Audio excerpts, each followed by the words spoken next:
안녕하세요, 여러분. 꿀단지입니다. 자, 이번 시간에는 수송수단 안전하게 이용하는 방법, 즉, 우리가 수송수단을 어떻게 이용하면 안전수칙을 잘 지킬 수 있는가, 그런 내용. 그래서 수송수단 안전수칙에 대한 이야기를 알아볼 거예요. 일단은 이 내용은 누가 봐도 굉장히 간단한 내용이기는 하지만 중요한 내용이기 때문에 이렇게 영상으로 찍게 되었어요. 여러분들은 따로 필기를 하실 필요는 없어 보이고요. 이 내용을 잘 듣고 기억하시면 되는 정도, 간단하게 들어보는 정도가 좋을 것 같아요. 그럼 시작해 볼게요. 도로 위를 달리는 자동차는 도로의 상태나 자동차의 정상 작동 여부에 따라 안전에 큰 영향을 받습니다.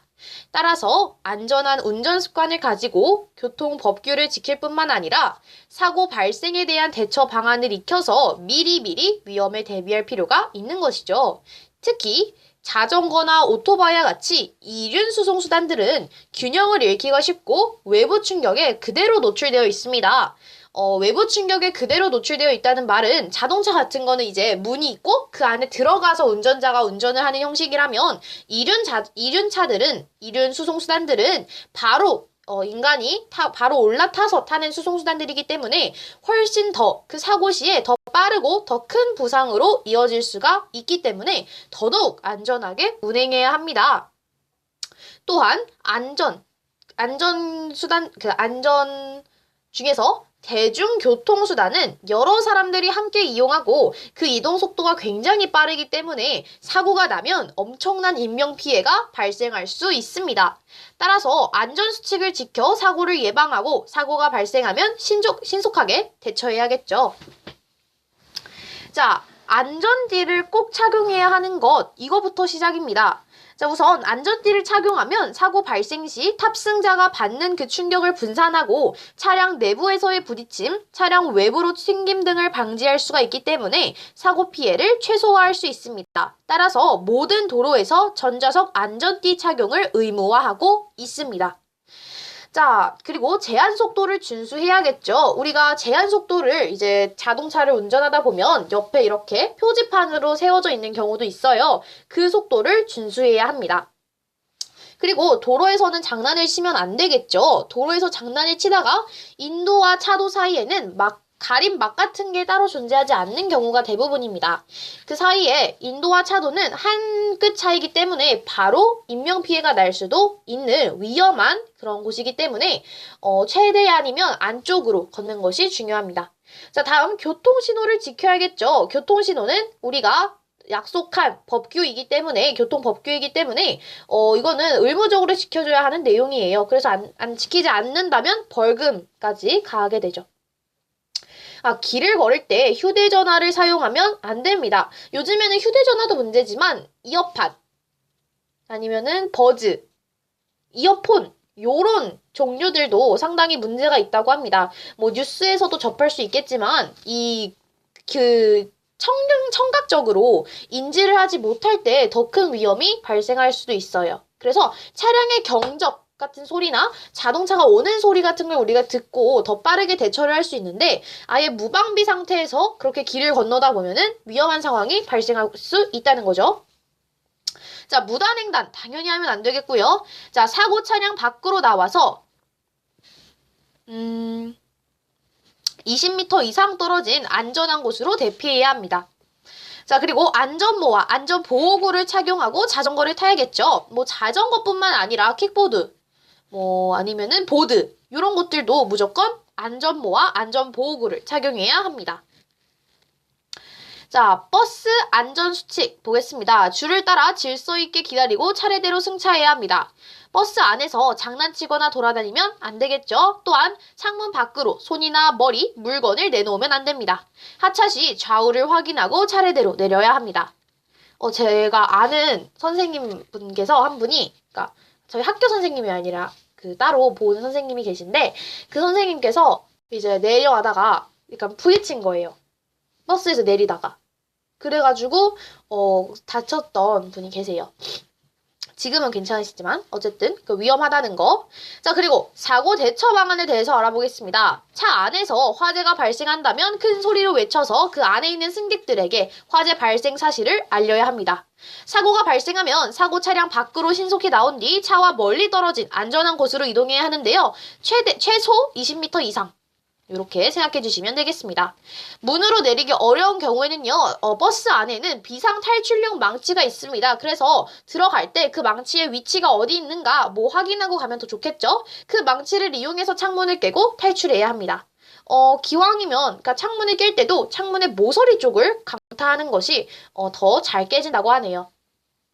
지하철 안전수칙에 대해서 알아봅니다. 일단 노란색 안전선 안에서 지하철을 기다려야 하고요. 전동차 안에 승객이 먼저 내린 후에 승차해야 한다는 거. 요거를 모르시는지 지키지 않으시는지는 모르겠지만 어쨌든 먼저 들어가려고 하시는 분들이 계시더라고요. 또한 전동차와 승강장 사이에 발이 빠지지 않도록 주의해야 합니다. 그리고 출입문이 닫힐 때에는 무리해서 타면 안 되죠.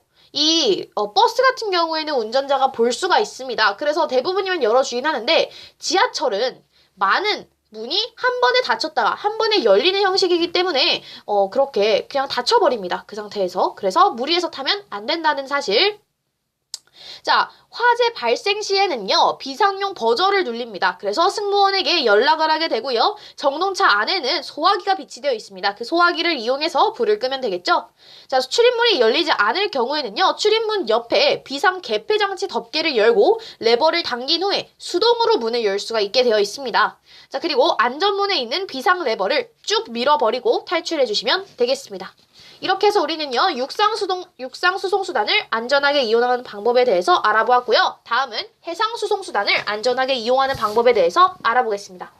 해상수송수단은 물 위에서 작동하기 때문에 사고가 나면 안전한 탈출 경보를 확보하기가 힘든 점이 있어요. 그래서 우리는 더더욱 그 안전에 유의해야 합니다. 선박, 즉 배를 이용할 때는 해상수송수단 이용 시에 안전수칙을 익혀서 사고를 예방하고 위험 상황 발생 시 신속하게 대처해야 합니다.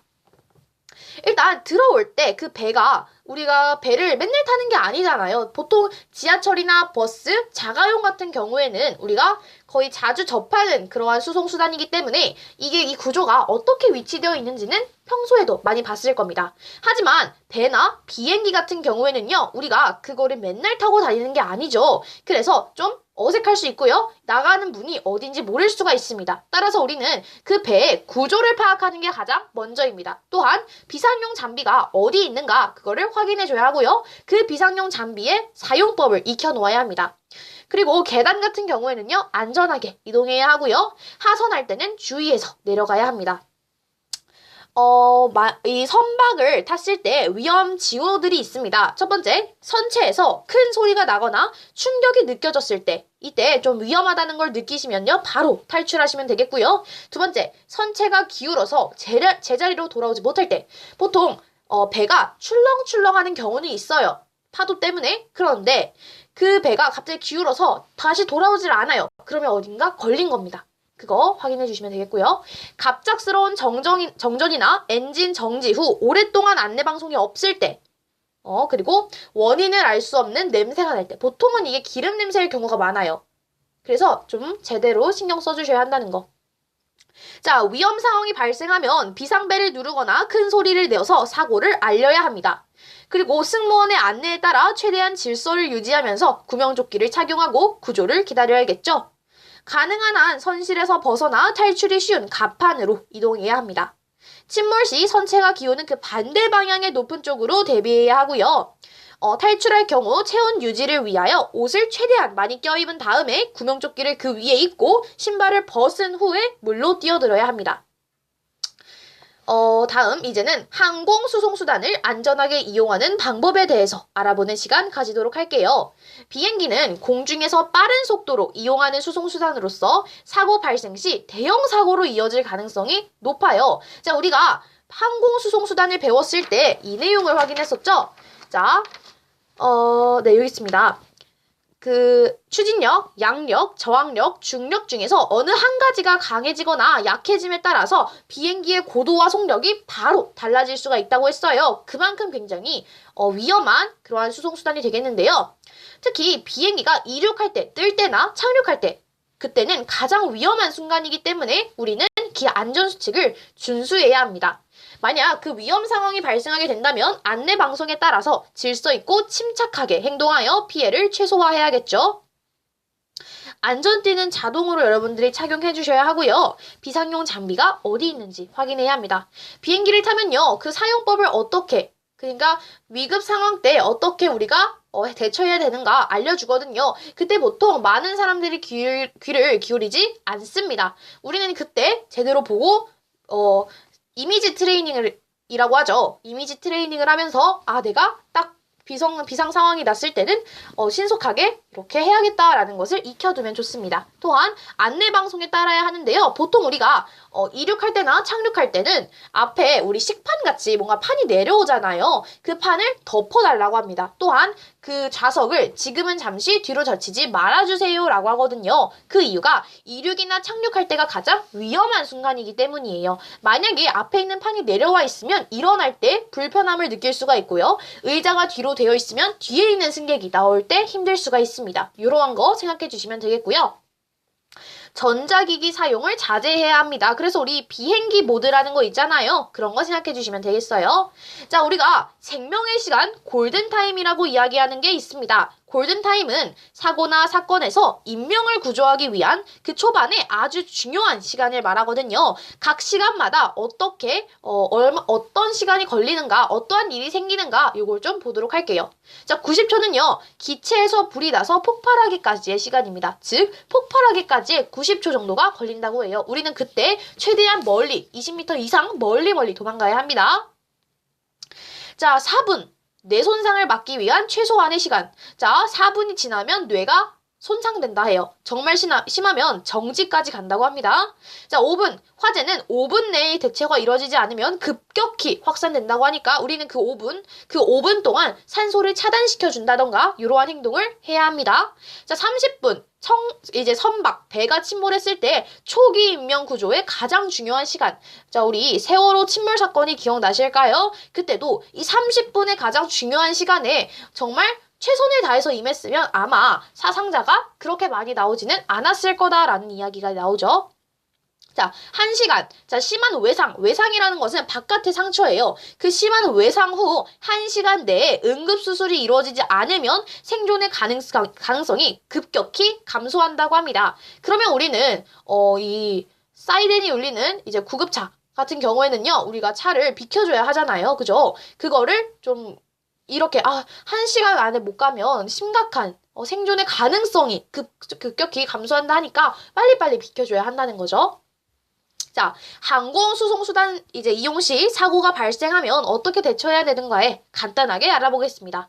일단 여러분이 육상수송이나 해상수송 같은 경우에는 잘 압니다. 하지만 항공수송수단 이제 안전수칙은요, 우리가 많이 접해보지 않아서 그런지 헷갈려하는 경우가 많아요. 그래서 이것만은 좀 제대로 생각해 주셨으면 좋겠습니다. 자, 비상시에는요, 두 손을 폭에 앞좌석에 대고 팔 사위로 머리를 감싸 안으며 몸을 웅크려서 충격을 최소화해야 합니다. 슬라이드로 탈출할 때에는요, 굽이 높은 신발을 벗어야 돼요. 만약에 구두 같은 경우에는요, 그 뾰족한 게 우리 슬라이드는 약간 안에 공기를 채워 넣거든요. 공기가 터지면 비행기에서 탈출할 방법이 없어요. 비행기가 상당히 높잖아요. 그죠? 그래서 그 굽이 높은 신발을 벗고 최소한의 짐, 여권 같은 것만 챙겨서 내려야 합니다. 자, 우리가 사고 비행기는요, 곧 있으면 거의 그냥 폭발한다 생각하시면 돼요. 그래서 그 폭발할 위험이 크기 때문에 탈출 후에는 비행기로부터 먼 곳으로 대피해야 합니다. 구명복은 실내에서 부풀리지 않아요. 우리가 탈출할 때 실내에서 부풀리면 안 그래도 승객이 많은 상태에서 공간이 점점 더 좁아지기 때문에 사람이 혼란스러워질 수 있고요. 숨이 막힐 수가 있습니다. 그래서 탈출 직전에 손잡이를 당겨서 부풀리시면 되겠습니다. 자, 이거 중요합니다. 산소 마스크는요, 어린 아이가 먼저 착용하는 것이 아니라 어른이 먼저 착용합니다. 어른이 먼저 착용하고 어린 아이들에게 씌워주면 되는데요. 제가 이걸 여러분들께 어떻게 하면 좀 머리에 딱 박히게 설명드릴 수 있을까 고민을 해보다가 이렇게 생각해 주시면 좋을 것 같아요. 자, 인간은요, 다 위급 상황이 생기면 네, 허둥지둥하게 되죠. 그때 일단은 내가 산소 마스크를 쓰고 있다는 것 자체만으로도 뭔가 심신에 안정이 됩니다. 그럼으로써 어른이 먼저 산소 마스크를 착용하고 심신이 안정된, 좀 안정된 상태에서 좀 더 이제 정확하게 어린아이에게 씌워줄 수 있도록 하기 위해서라고 생각하시면 될 것 같아요. 네. 자, 우리는요, 이렇게 해서, 수송수단을 안전하게 이용하는 방법까지 다 알아보는 시간을 가지게 되었습니다. 자, 다음 시간에는요, 신재생 에너지로 넘어갈 거거든요. 신재생 에너지 다음 시간에 만나도록 할게요. 오늘 영상 여기까지고요. 다음 시간에 보겠습니다. 안녕!